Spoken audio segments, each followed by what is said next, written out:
Okay, तो chapter human memory अब हम डिस्कस कर रहे हैं, ठीक है। चैप्टर 7 है ये। What exactly is memory? First of all, memory का मतलब होता है हमारी याददाश्त, जो एक सिंपल भाषा में हमें पता है ना। बट मेमोरी टेक्निकली क्या है? तो टेक्निकली मेमोरी में तीन चीजें आती हैं। जो अभी चल रहा है ये भी मेमोरी का ही पार्ट है। अभी जो मैं बोल रहा हूं, आप इस चीज को अपने दिमाग में रजिस्टर कर रहे हो, this is also the part of memory. अभी मेमोरी बन रही है ना। जो चीज हो रही होती है वो भी तो मेमोरी है। तो दैट इज कॉल्ड एनकोडिंग। जब हम उसे अपने दिमाग में स्टोर करके रखते हैं, that is also memory, that is storage. And जब हम उसे यूज करते हैं उस इंफॉर्मेशन को, जब भी हमें नीड पड़ती है उस इंफॉर्मेशन की, that is also memory, that is retrieval. जैसे जब हमने व्हाट इज साइकोलॉजी टॉपिक पढ़ा था, जब पहली बार आपने वो पढ़ा या जितनी बार भी पढ़ा, वो सब एनकोडिंग था, है ना। आप एनकोड कर रहे थे। फिर अभी तक वो चीज दिमाग में स्टोर है, अगर तुम्हारे दिमाग में स्टोर है गलती से, तो है ना, तो दैट इज स्टोरेज। और रिट्रीवल, अगर मैं अभी तुमसे पूछूं, बताओ। मेंटल प्रोसेस के आगे, मेंटल प्रोसेस के आगे और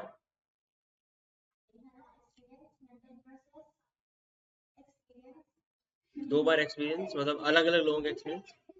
बिहेवियर, है ना। बिहेवियर, मेंटल प्रोसेस और एक्सपीरियंस, इसका क्या करती है साइकोलॉजी? इसका क्या करती है साइकोलॉजी? क्या बिहेवियर, मेंटल प्रोसेस, एक्सपीरियंस, क्या क्या करती है? इसका मेंटल प्रोसेस क्या होती है, नहीं मतलब क्या मेंटल प्रोसेस, क्या बोला तुमने? साइकोलॉजी में आता है। See this the difference between understanding या रट्टा मारना, समझना है ना। क्या? हाँ, तो मुद्दा क्या बना? बोल तो रही हो, सही तो बोल रहे हो। स्टडी, स्टडी बोला तो। स्टडी करती है मतलब समझती है, तो साइकोलॉजी ऐसा सब्जेक्ट है जो समझता है बिहेवियर, एक्सपीरियंस और मेंटल प्रोसेस को, सिंपल है ना। तो ये अब तुम बोल पाए समहाउ, ये जैसा भी ये डर डर के बोल रही थी, एटलीस्ट बोल ली। ये क्या था? रिट्रीवल, ये रिट्रीव कर रही थी। ब्रिंगिंग इनटू अवेयरनेस, अगेन दोबारा से उस चीज को अपनी अवेयरनेस में ला रही थी, कोशिश कर रही थी। दैट इज कॉल्ड रिट्रीवल, याद करने की कोशिश करना, ये सब मेमोरी है। So memory is the means by which we draw on our past experiences in order to use this information in present. Memory एक ऐसा मीन्स है, एक ऐसा रास्ता है, एक ऐसा वे है जिसकी वजह से हम अपने पास्ट एक्सपीरियंसेस को ड्रॉ कर पाते हैं, मतलब कि पास्ट एक्सपीरियंसेस को दोबारा से अपनी अवेयरनेस में ला पाते हैं, उस इंफॉर्मेशन को अपने प्रेजेंट में उसे यूज करने के लिए। This is memory. एंड इसके अंदर तीन स्टेजेस हैं जो हमने ऑलरेडी समझ ली। एनकोडिंग, जब हम रजिस्टर करते हैं इन्फॉर्मेशन को अपने दिमाग में, स्टोरेज जब हम उसे स्टोर करके रखते हैं, रिटेन करके रखते हैं, और रिट्रीवल मतलब दोबारा से उसे वापस लेके आते हैं। अब सीधा दो मेन टॉपिक आते हैं इसके अंदर। पहला मॉडल आता है सीधा मेमोरी का, वो है, किसने दिया मॉडल ये बताओ? ये जो स्टेजेस मॉडल है एटिक्सन,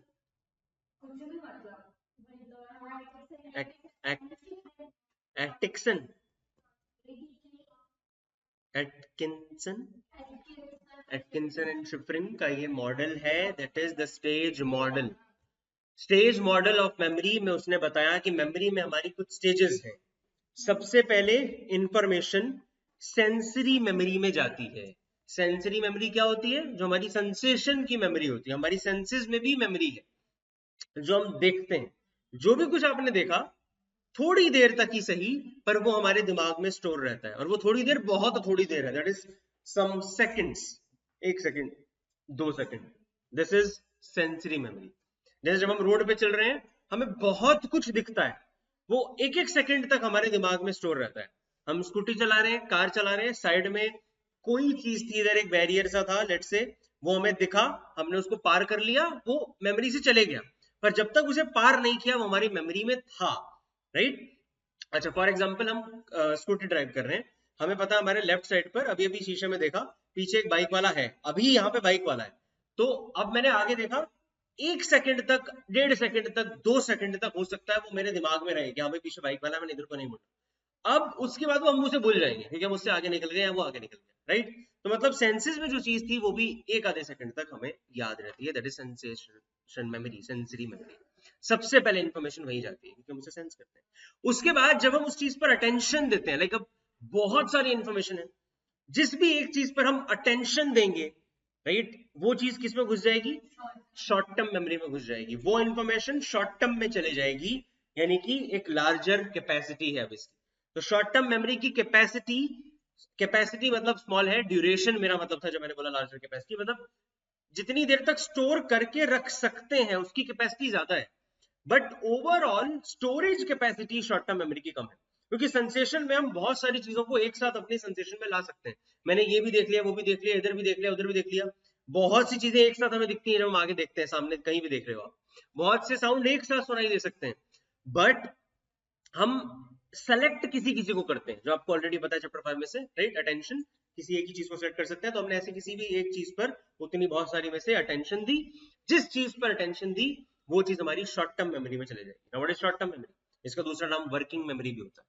तो शॉर्ट टर्म मेमोरी वो मेमोरी होती है जिसमें हम चीजों पर काम कर रहे हैं, मतलब जो हमारी मेन इंफॉर्मेशन है, जो अभी हमारे दिमाग में है, जो हमारे लिए यूजफुल है, दिस इज द रीजन हम इसे क्यों वर्किंग मेमोरी भी बोलते हैं।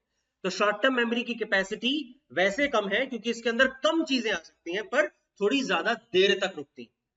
तो सेंसरी में लेस देन 1 सेकंड था, यहाँ पर 30 सेकंड अप्रोक्सीमेटली, तो अप्रोक्सीमेटली 30 सेकंड तक यहाँ पर चीज हमारे दिमाग में रहती है। जैसे कि आप गाड़ी चला रहे हैं, आप गाड़ी चलाते वक्त लेट्स से आपने कोई थोड़ी अनयूजुअल चीज देखी, नॉर्मल गाड़ियां चल रही हैं, वहां पर आपने सीधा देख ली डुगाटी देख लिया आपने, या फिर लेट्स से आपने बहुत ही बढ़िया कोई मॉडल आपने फरारी देख ली, लेट्स से, है ना, येलो कलर की फरारी, और उसके पूरे उसने ब्लैक शीशे लगा रखे हैं, अलॉय व्हील लगा दिए फरारी पे, है ना।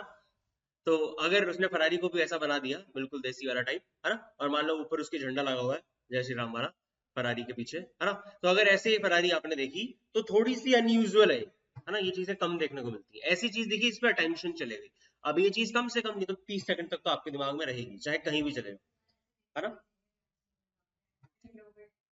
मैं बड़ा फेमस और मुझे रिएक्शन बन जाते हैं, खैर। तो शॉर्ट टर्म मेमोरी हो गया, ठीक है। इसके बाद अब उसको एलेबोरेटिव रिहर्सल अगर हम देंगे जिस भी चीज को, लाइक अगर आप अपने दिमाग में बार बार वो फरारी के बारे में सोचते ही रहोगे कि हाँ यार ये तो मैंने फरारी देखी, मम्मी को बताऊंगी हर जाके भाई फरारी देखी, मैं तो भाई उसको बताऊंगी, है ना, या फिर आप उसमें पिक खिंचवा ली, मतलब अब बहुत ज्यादा आपने उस पर एलेबोरेटिव रिहर्सल कर ली, बार बार सोची जा रहे हो उसके बारे में, समझ, जैसे फरारी थी, पीले कलर की थी, उसकी थी, चंडीगढ़ नंबर की थी गाड़ी, मतलब बहुत ज्यादा आपने उसमें एलेबोरेशन डाल दी, उसको बहुत बार रिपीट कर लिया दिमाग में, तब वो चीज लॉन्ग टर्म मेमोरी में घुस जाएगी, और जब वो चीज लॉन्ग टर्म मेमोरी में घुस गई तब उसको भूलना अब नामुमकिन है।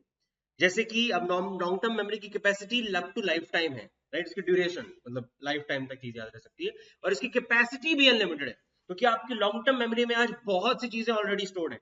आपका नाम क्या है, कभी भूल थोड़ी सकते हो इस चीज को, है ना, अनटिल और अनलेस यू आर शीला, ये मेरा जोक कभी चलता नहीं, समझ आया ना? आ गया ना, है ना, वर्ड्स में पूछते ना, तो मतलब अनलिमिटेड कैपेसिटी है इसकी, जितनी मर्जी इंफॉर्मेशन, नाम हो गया, कब पैदा हुए, मम्मी का क्या नाम है ना, मम्मी कौन है, पापा कौन है, कहाँ हम रहते हैं, है ना, क्या, ये तो पता नहीं लॉन्ग टर्म में रखोगे नहीं रखोगे, बट मतलब कि जो चीजें आप हमेशा याद रखते हैं, जो नहीं ही भूल सकते हम, लिखना आता है ना, चलना आ गया, अब नहीं भूलेंगे, that is long term memory, ठीक है। इसकी कैपेसिटी बहुत ज्यादा है। तो ये स्टेज मॉडल हमें किसने दिया, Atkinson and शिफ्रिन।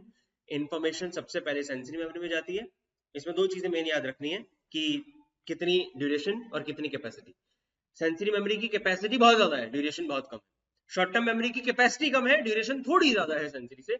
Long term memory में कैपेसिटी भी ज्यादा, अनलिमिटेड, और duration up to life time, right.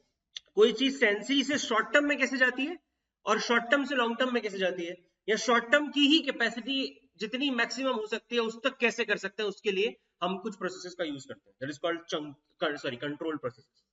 Control processes, control processes ऐसी प्रोसेसेस है जिसकी वजह से एक इंफॉर्मेशन एक मेमोरी सिस्टम से या एक मेमोरी स्टेज से दूसरी मेमोरी स्टेज में चले जाती है, उसको हम कंट्रोल प्रोसेस बोलते हैं। तो हमारे पास चार मेन तरीके की कंट्रोल प्रोसेस है। सबसे पहली प्रोसेस सेलेक्टिव अटेंशन, ये किस इंफॉर्मेशन को कहां से कहां भेजती है, सेंसरी से शॉर्ट टर्म में भेजती है। मतलब जो इंफॉर्मेशन सेंसरी मेमोरी में है, जब हम उसको अटेंड कर लेंगे, उनमें से किसी एक को अटेंशन दे देंगे, सिलेक्टिव अटेंशन, तब वो कहां चले जाएगी? शॉर्ट टर्म में। अब बाकी दो शॉर्ट टर्म के अंदर आती हैं। शॉर्ट टर्म में ही अगर मैक्सिमम 30-35 सेकंड तक याद रखना चाहते हो किसी चीज को, तो क्या कर सकते हैं? तो हम उसको मेंटेनेंस रिहर्सल कर सकते हैं। इसका बेस्ट एग्जांपल है ओटीपी। ओटीपी हमने अभी मैसेज पढ़ लिया, है ना? अब बाहर नीचे आकर डिलीवरी वाला है, बालकनी में जाके उसको बोलना है, तो आप अंदर वाले बिल्कुल रूम में हो अपने घर के, मान लेते हैं आपका घर बड़ा है ना, एज्यूम कर लो, अगर नहीं है किसी का तो अगर आप बिल्कुल पीछे अंदर वाले रूम में हो, वहां से आप बाहर निकल रहे हो, पर आपका हॉल आ रहा है, अगेन मैं बोला इमेजिन कर लो, है ना? हॉल आ रहा है, फिर आपका और एक कमरा है, फिर ऊपर से आप महल में से उतर रहे हो अपने, फिर आप नीचे आए, है ना? फिर भागते भागते बाहर तक जा रहे हो, फिर आप बाहर गए, तब तक आपने याद रखना है ओटीपी। तो आप क्या करते हैं? बार बार रिपीट करते रहते हैं, 2054 like what ever the number is, है ना? रिपीट कर रहे हैं ताकि तब तक याद रहे। ओटीपी हमेशा तो नहीं याद रहता। What was your last OTP? नहीं याद ना, है ना? याद होता तो भी नहीं बताना चाहिए था। तो मतलब मेंटेनेंस रिहर्सल इज, हाँ ये भी किस चीज का ही नहीं बताना, मतलब मेंटेनेंस रिहर्सल इज दिस, समझ आया? रिपीट कर रहे हैं ताकि बस उस टाइम तक याद रहे, मैक्सिमम जब तक वर्किंग करनी है। चंकिंग भी ऐसी ही प्रोसेस है। तो सुनाओ व्हाट इज चंकिंग? चंकिंग में हम चीजों को तोड़ के याद रखते हैं, है ना? इसका एग्जांपल बुक में ही दे रखा है, वो 1947 वगैरह ऐसे करके, वो पूरा नंबर एक साथ पढ़ोगे क्या? आप बताओ। हाँ, फैक्ट ही गलत है, मेरे से पूछ रही है। ऑब्वियसली बुक तो पढ़ी है, मुझे मान लो नहीं भी होता फैक्ट पता, बुक तो पढ़ी है कम से कम। खैर तो चंकिंग, साइकोलॉजी तो अपने आप करिए ना अच्छे से। खैर ऐसे मत बोलो, रिकॉर्ड होगी तो वॉइस। चंकिंग का मतलब है जब हम चंक्स में डिवाइड करते हैं चीजों को, राइट? कुछ लाइक शॉर्ट एक उसका कैटेगरी बनाते हैं, ग्रुप बना देते हैं, जैसे एग्जांपल बुक में अच्छा एग्जांपल दे रखा है आपका, उससे समझ आ जाएगा, ठीक है? दैट इज चंकिंग, चंक में डिवाइड करके याद कर लेना चीज को। इससे भी शॉर्ट टर्म मेमोरी की कैपेसिटी एक्सटेंड होती है। अब इलेबोरेटिव रिहर्सल कहां से कहां भेजती है? शॉर्ट टर्म से लॉन्ग टर्म। तो किसी चीज को शॉर्ट टर्म से लॉन्ग टर्म भेज रहा हूँ तो हम इलेबोरेटिव रिहर्सल करते हैं। What is elaborative rehearsal? जब हम किसी चीज को इलेबोरेटेड वर्जन में समझने की कोशिश करते हैं। In maintenance rehearsal, repetition will be the key term. In elaborative rehearsal, understanding and relating it to the previous information is the key term, right? You will relate that thing with any previous information stored in your mind. अब आप ये चीज याद रखो, मतलब इसको समझने की कोशिश करो, कोई भी मूवी हो, कोई भी मतलब चीजें जो आपको अभी तक याद है, उसके साथ कोई ना कोई आपका इमोशन अटैच होगा। जिस चीज के साथ हमारा इमोशन अटैच हो जाता है, फॉर एग्जाम्पल आपके डेली स्कूल में क्या हुआ आपको याद नहीं होगा, पर पहली बार जब बहुत गंदे तरीके से टीचर ने डांटा होगा, बहुत गंदा जलील किया किसी टीचर ने क्लास के सामने, वो इवेंट आप कभी नहीं भूलोगे, है ना? वो इवेंट आपको याद रहेगा। क्यों? हाँ, जिसके साथ रोज होता है वो अलग बात है, बट अगर मतलब ऐसा कभी कुछ हुआ है जिसके साथ इमोशन अटैच कर लिया आपने, तो वो चीज आपको याद रहती है। क्यों? क्योंकि ऑलरेडी स्टोर्ड इंफॉर्मेशन के साथ रिलेट कर लिया और चीज को समझा डिटेल में, that is called elaborative rehearsal. Clear है? तो ये शॉर्ट टर्म से लॉन्ग टर्म में भेजने में काम आती है। अब लॉन्ग टर्म मेमोरी के ही कुछ आपको टाइप दिए गए हैं। तो दो मेन टाइप आपको बताए लॉन्ग टर्म मेमोरी के, डिक्लेरेटिव और प्रोसीजरल, प्रोसीजरल। प्रोसीजर वाला, प्रोसीजरल मेमोरी और डिक्लेरेटिव मेमोरी। तो पहले प्रोसीजरल कर लेते हैं, ये इजी है। प्रोसीजरल मतलब जो भी चीजें आपकी लॉन्ग टर्म मेमोरी में ऑलरेडी स्टोर्ड है, जो एक प्रोसीजर में है, मतलब एक प्रोसेस इन्वॉल्व है जिसके अंदर। फॉर एग्जाम्पल चलते कैसे हैं जी, पहले ये पैर आगे रखना है, फिर ऐसे करना है, बॉडी का सेंटर ऑफ मास मेंटेन करके रखना है ना? नहीं समझ आया ना सेंटर ऑफ मास क्या होता है? कोई नहीं, मुझे पता था। सेंटर ऑफ मास को तो आपने मेंटेन करके रखना है, साइंस की चीजें रहने दो ना, कहाँ समझो। तो मतलब प्रोसीजर मतलब कैसे चलते हैं, है ना? कैसे बैलेंस करना है साइकिल को, उसके पीछे एक प्रोसेस है पूरी। उस चीज को जब हम लाइक प्रोसेस समझते हैं और अब वो प्रोसेस आपके दिमाग में स्टोर्ड है, दैट इज प्रोसीजरल मेमोरी, है ना? जिसके अंदर प्रोसीजर्स होते हैं अलग अलग टास्क को करने के। लेट्स से किसी को स्कूटी चलाना आ गया, तो अब वो भूलता नहीं है, मतलब वो सिंपल चीजें, हाँ भाई ऐसे चलानी है, पता ही है मुझे। बट जब सीखा तो वो एक प्रोसीजर था। अच्छा पहले ये करना है, पहले बैलेंस करना है जी, फिर इतनी स्पीड देनी है, फिर ऐसे ब्रेक मारनी है, सीधा आगे वाली ब्रेक नहीं मारते, छोटे छोटे रूल होते हैं स्कूटी में भी, है ना? सडनली आगे वाली ब्रेक नहीं मार दोगे, पहले पीछे वाली ब्रेक मारते हैं, फिर धीरे धीरे आगे वाली ब्रेक मारते हैं, है ना? और सिर्फ आगे वाली ब्रेक कभी भी नहीं मारनी बहुत जोर से, वरना बिल्कुल ही पलट जाएगी। ऐसी थोड़ी बहुत चीजें जो प्रोसीजर है आपको पता है, दिस कॉल्ड प्रोसीजरल मेमोरी। अब डिक्लेरेटिव, डिक्लेरेटिव क्या होती है? जिसके अंदर सिंपल फैक्ट वाली चीजें होती है। जो simple statement of facts type चीजें होती हैं वो डिक्लेरेटिव होती है। डिक्लेरेटिव में दो दो फर्दर सब पार्ट आते हैं, एपिसोडिक और सिमेंटिक। एपिसोडिक आपकी पर्सनल इंफॉर्मेशन जिसके साथ आपका कोई इमोशन अटैच होता है, राइट, या फिर आपकी बायोग्राफिकल डिटेल्स, आपका नाम क्या है, कहाँ पैदा हुए थे जी, पर उसमें भी कहीं ना कहीं इमोशन अटैच होगा। एक पर्सनल जो भी मेमोरीज होती हैं आपकी, पहले बर्थडे पे क्या हुआ है ना, ये सब कुछ एपिसोडिक में आ जाता है, ठीक है। सिमेंटिक, जैसे जो मैंने बोला टीचर ने स्कोल्ड किया बहुत ज्यादा, वो भी सिमेंट एपिसोडिक में आएगा। सिमेंटिक क्या है, आपके साथ रिलेटेड नहीं है बट कोई प्रोसीजर भी नहीं है उसमें, जैसे महात्मा गांधी कब पैदा हुए, ये चीज अगर आपको बताती 2 अक्टूबर, चलो 2 अक्टूबर तो पता है कम से कम उसे, ठीक है।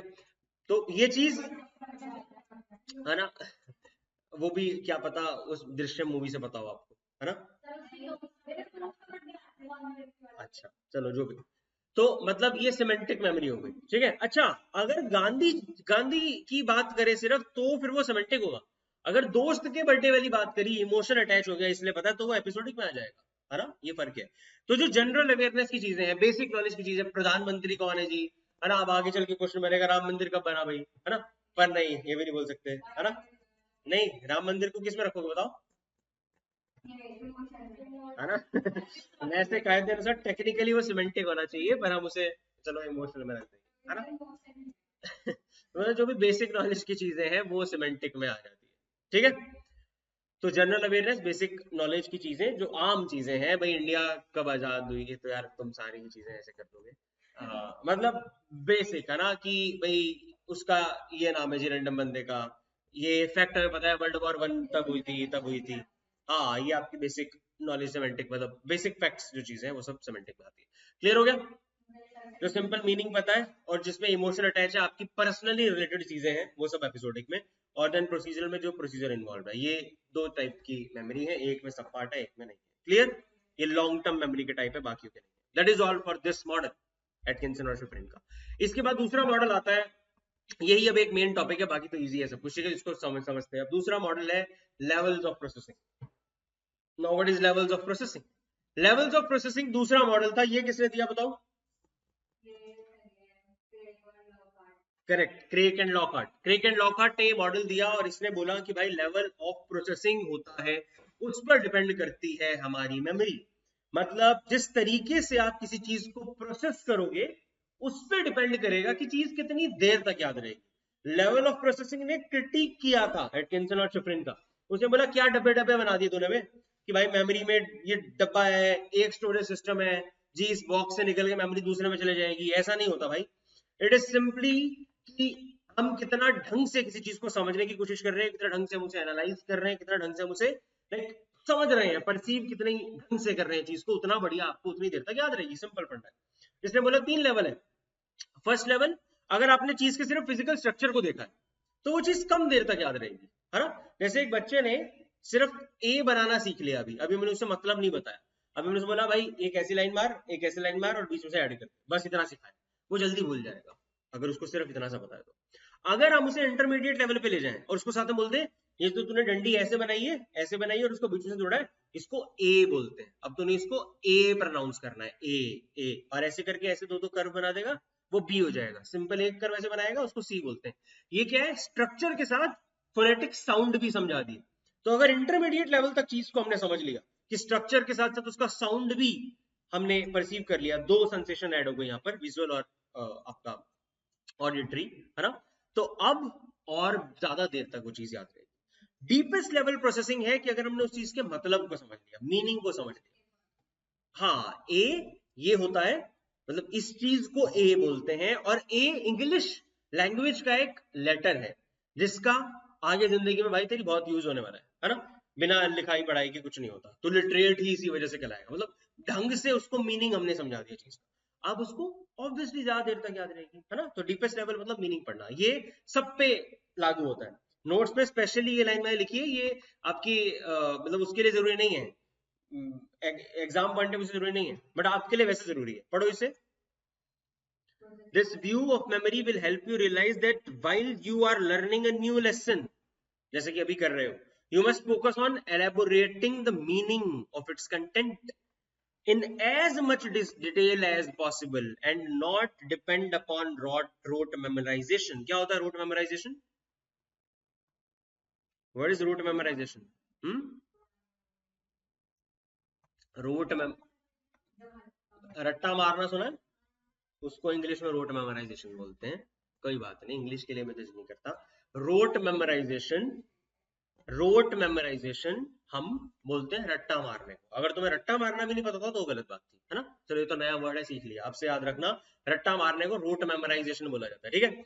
अब रोट मेमोराइजेशन का मतलब कि हम रट रहे हैं किसी चीज को, तो वो क्या हुआ, वो इंटरमीडिएट लेवल हो गया ना एक तरीके से. अगर आपने चीज को रटा तो मतलब क्या किया, देखा कि भाई ये लाइन लिखी है, उसको एज इट इज उसका साउंड में भी परसीव कर लिया कि अच्छा इसको ऐसे ऐसे बोलना है, मन में बार बार बोलते गए.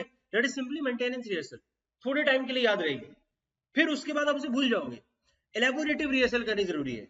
मतलब कि आपने उसे डिटेल में समझना है, उसके मीनिंग को समझना है, इसका मतलब क्या है चीज का, तब आपको वो लॉन्ग टर्म तक याद रहेगी, है ना. जैसे मुझे एक चीज याद है, सच में मेरे साथ ऐसा हुआ था, बट आई फील इसमें बहुत बड़ा रोल मेरी मम्मी का है. मैं बचपन में अपनी मम्मी से पढ़ता था, मतलब लाइक 7th क्लास तक तो अप्रोक्सीमेटली. और वो मुझे स्टार्टिंग से बोलते थे कि आपने मतलब चीज को समझना है. एक हिंदी में हमारा चैप्टर था बूंद की कहानी, बूंद पानी की बूंद, ऐसा कुछ था. तो वो अभी तक मुझे उसके चक्कर में वाटर साइकिल पूरी समझ आ गई. वाटर साइकिल पता है, वाटर साइकिल होती है, बेसिक पढ़ते हैं, है ना. बाकी सारे बच्चे ना उसको रट रहे थे, but I really deep down new कि भाई ये यहाँ जाएगी, उसमें ऑब्वियसली वही जाएगी, क्योंकि मुझे उसका मीनिंग पता था पूरी वाटर साइकिल का. ऊपर से आ रही है चीज, नीचे जाके दोबारा ऊपर ही पहुंचनी, है ना. तो ये that was the elaborative rehearsal, है ना. मीनिंग पता होना, तो वो आज तक याद है, समझ है. सो रोट लर्निंग नहीं करनी चाहिए, रट्टा नहीं मारना चाहिए. ये इस लेवल से ये भी पता चलता है. क्लियर आ गया क्या? क्या ये क्या है? सी अगेन, अगर आपको, चलो अब हमें नहीं याद, तो हो सकता है हमने इस चीज के साथ इमोशन अटैच नहीं करे, इसको एलेबोरेटिव रिहर्सल नहीं करी, पर शायद तुमने करा होगा, है ना, इसलिए तुम्हें वो चीज याद है. अगर इतना भी याद है तो भी एटलीस्ट बाकी सब चीजों से इतना कुछ तो याद है ना, तो that is may be elaborative rehearsal, right. So this is level of processing. समझ आया क्रेक एंड लॉकहार्ट का? जितना ढंग से प्रोसेस करेंगे उतनी देर तक याद रहेगा, एज सिंपल एज दैट.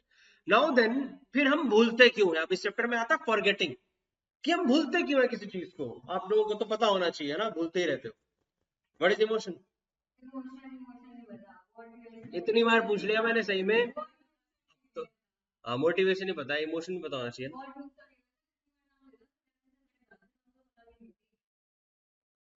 इतनी बार सुन लिया, अब तो बता ही देंगे. बताना मोटिवेशन. मैं अभी तो सुना तो है कम से कम. अच्छा, इसने बोला सच में नहीं सुनी, तो यहाँ पे कौन सा कॉन्सेप्ट लग सकता है? आपने बोला पर इसने सुना नहीं, तो मेमोरी मतलब क्या? इसने क्या नहीं किया मेमोरी में? अटेंशन नहीं दी. करेक्ट. मतलब आपने बोला और हियरिंग तो हुई है, ऐसा नहीं है उसके कानों में इंफॉर्मेशन नहीं गई. कान तो ठीक है ना, है ना. नहीं मतलब भाई अगर कान ठीक है तो दिमाग में चीज तो घुसी थी. हाँ, वो अलग बात है कि हमने अटेंशन नहीं दी उस चीज पर, इसीलिए रजिस्टर ही नहीं हुई, एनकोडिंग ही नहीं हुई. तो ये भी एक दिक्कत होती है. जैसे कि इसमें सबसे पहला है आपका एनकोडिंग फेलियर. सबसे पहला तो पॉइंट यही आता है, जब हम एनकोड ही नहीं करते किसी चीज को सही से, तो फॉरगेटिंग का सबसे बड़ा रीजन एक एनकोडिंग फेलियर भी है, जो यहाँ पर मेंशन नहीं है although, but you should know कि जब एनकोड नहीं होती कोई चीज ढंग से, तब भी उसमें दिक्कतें आती है, right. And then comes trace decay. Trace decay मतलब अभी दूसरा ऑप्शन है जो आप लोगों के साथ होता है, दूसरा एक सबसे बड़ा रीजन किसी भी चीज को भूलने का, जब उसके ट्रेसेस ही डीके हो जाते हैं. ट्रेस डीके से हमें समझ आया था कि जैसे प्रिंटिंग होती है किसी चीज पे, पेपर पे कोई चीज इंक छपती है, लिटरली छपती है, ऐसी जैसे जैसे आपकी लाइफ में एक्सपीरियंसेस होते हैं, तो वो कहाँ छपते हैं? ब्रेन में. लिटरली ब्रेन में चेंजेस होते हैं. जैसे ही आपने अपनी लाइफ में कोई भी नया एक्सपीरियंस लिया, आपके ब्रेन में चेंजेस होते रहते हैं. ब्रेन में इट्स लाइक अ टाइपराइटर, कोई नया चीज छपती जा रही है ब्रेन में, राइट. ऐसे ये इसने हमें बताया है. तो this is called like the brain imaging वगैरह से, मतलब इसको मैंने पता किया है, वो आपके मतलब की बात नहीं है, बट मुद्दे की बात यह है कि आपके ब्रेन में वो चीजें छप रही हैं, राइट. बट अगर उस चीज पे हम बार बार नहीं जाएंगे, उस रास्ते पे दोबारा नहीं चलेंगे, जो ट्रेसेस हमारे दिमाग में बने हैं इनको हम ट्रेसेस बोलते हैं, वही मैंने बोला जो छपता है चीज, उन ट्रेसेस पे अगर हमने बार बार फ्लो नहीं करवाई अपनी अवेयरनेस, अपनी अटेंशन, तो वो रास्ते मिट जाते हैं, right? This is called trace decay. तो जो हमारे मेमोरी में ट्रेसेस बने होते हैं नए एक्सपीरियंस की वजह से, जब हम उसको रिवाइज नहीं करते हैं, हम उस रास्ते को यूज ही नहीं करते हैं, तो धीरे धीरे वो रास्ते दिमाग से चले जाते हैं। फॉर एग्जाम्पल इमोशन, मैंने पढ़ाया था, एटलीस्ट उस टाइम पे तो शायद समझ आया होगा, बट उसके बाद रास्ता छप गया वहां पर कभी यूज ही नहीं किया, तो दिमाग भी बोलेगा कि ये बेवकूफ यूज ही नहीं कर रही है या कर रहा है ना, या कर रहा है भी बोला मैंने। तो अगर वो यूज ही नहीं कर रहा उस चीज को, कर रहा भी बोला मैंने, है ना, अगर कोई यूज नहीं कर रहा, तो वो दिमाग उसको हटा देता है कि ये बंदा तो इसके काम की नहीं है चीज, है ना, तो हमने क्यों रखनी है। This is called trace decay. Memory traces if not used for a long time they will simply fade away. इसको आसान भाषा में रिवीजन ना करना भी कह सकते हैं, है ना। फॉरगेटिंग ड्यू टू इंटरफेरेंस, ये याद है? मुझे पता ही था याद है। बोलो। अरे धीरे धीरे धीरे धीरे।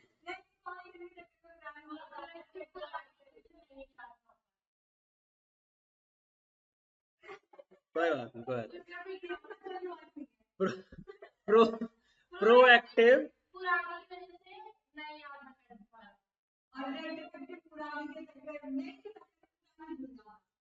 पावनी व्हाट डू यू थिंक? बताओ प्रोएक्टिव क्या होती है? स्वाति पे बाद में आएंगे। यस पावनी।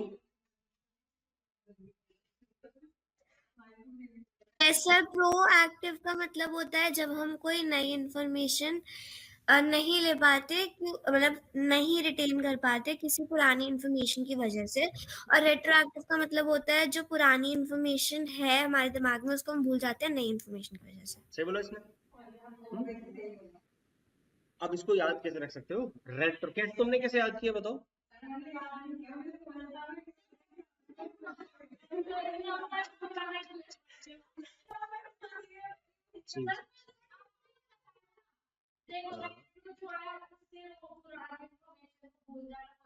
हाँ एग्जैक्टली एग्जैक्टली एग्जैक्टली, हाँ तो आप सबने ही ठीक बोला है। रेट्रो का मतलब, क्योंकि हम टॉपिक क्या पढ़ रहे हैं? फॉरगेटिंग, भूलना। रेट्रो वर्ड हमें पता है पुराने को बोलते हैं। तो जब हम रेट्रो के बारे में बोल रहे हैं, रेट्रोएक्टिव वाला इंटरफेरेंस, तो मतलब ऑब्वियसली वो पुरानी भूल रहे हैं। तो जब हम पुरानी भूल रहे हैं, ऑब्वियसली नई की वजह से भूल रहे हैं, तो जब हम नई इंफॉर्मेशन की वजह से पुरानी को भूल गए तो वो रेट्रोएक्टिव। इससे उल्टा हो जाएगा प्रोएक्टिव, जब पुरानी की वजह से नई वाली याद ही नहीं कर पा रहे, that is called proactive. For example phone number, नया याद हो गया, अब पुराना भूल गए, तो ये क्या है? रेट्रोएक्टिव है, क्योंकि नया इतनी देर बाद एक चीज बोली थी इसने, कोई बात। रेट्रोएक्टिव का मतलब हुआ पुरानी भूल गए, तो पुराना नंबर भूल गए नए की वजह से, अब नया याद नहीं हो पा रहा क्योंकि पुराना ही, तो प्रोएक्टिव, सिंपल। ठीक है, तो जब इंटरफेरेंस हो जाती है इंफॉर्मेशन की आपस में, ये दो तरीके की होती है जो हमने अभी समझी। This is called forgetting due to interference, जो दो इंफॉर्मेशन आपस में इंटरफेयर करती है उस वजह से भी होता है।